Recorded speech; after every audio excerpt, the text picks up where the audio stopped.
You know, I kind of enjoy driving at night, especially when the moon looks like this.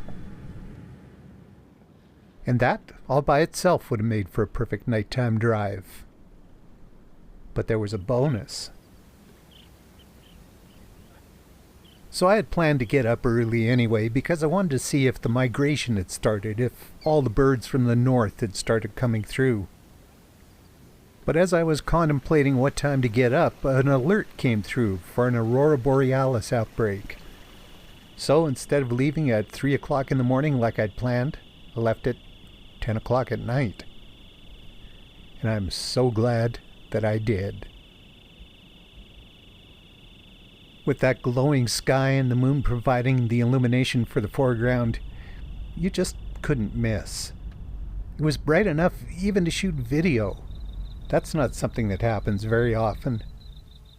And over at Dallam, everything came together.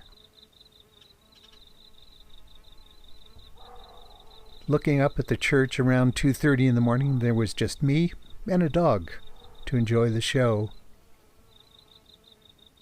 And the show just kept on going.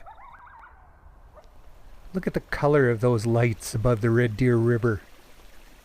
Even in a video clip, you can see the purple and the green.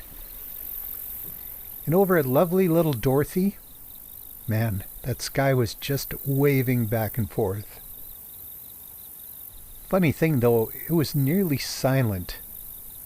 Luckily there were a few crickets still singing, but otherwise you could practically hear those lights shimmering. And they kept right on shimmering. Over here at Delia, they were incredibly bright. And they continued that way, shining above the big old grain elevator at Delia and across busy Highway 9, the first traffic noise I'd heard all night, to Craig Mile. The moon, though, was about to set.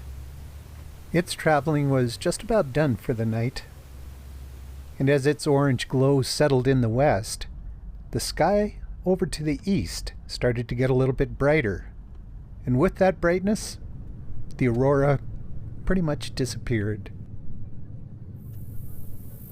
Okay, so what time is it now? I've lost track a little bit. Oh, I guess 7-ish, maybe 7:15. Anyway, after dawdling all night, I finally made it to the place I intended to go, the prairie around Hannah. I found bald eagles, tons of blackbirds, but not as many migratory birds as I thought I might. There were antelope out in the sagebrush, and standing watch over the prairie as the morning brightened. But it appeared that I was a bit too early for the migratory birds coming through. But I did find a few. There were a whole bunch of ducks, some white-fronted and Canada geese, a couple of pelicans even. They were mostly local birds, though, the young ducks and geese grown up and ready to fly south. And this guy. Fun to watch him hunt. But by now, I'd been up for well over 24 hours, so I gave up the hunt for the birds and started heading back home. Do I regret staying up all night to photograph those Monday night lights? No, of course not. I kind of like driving at night.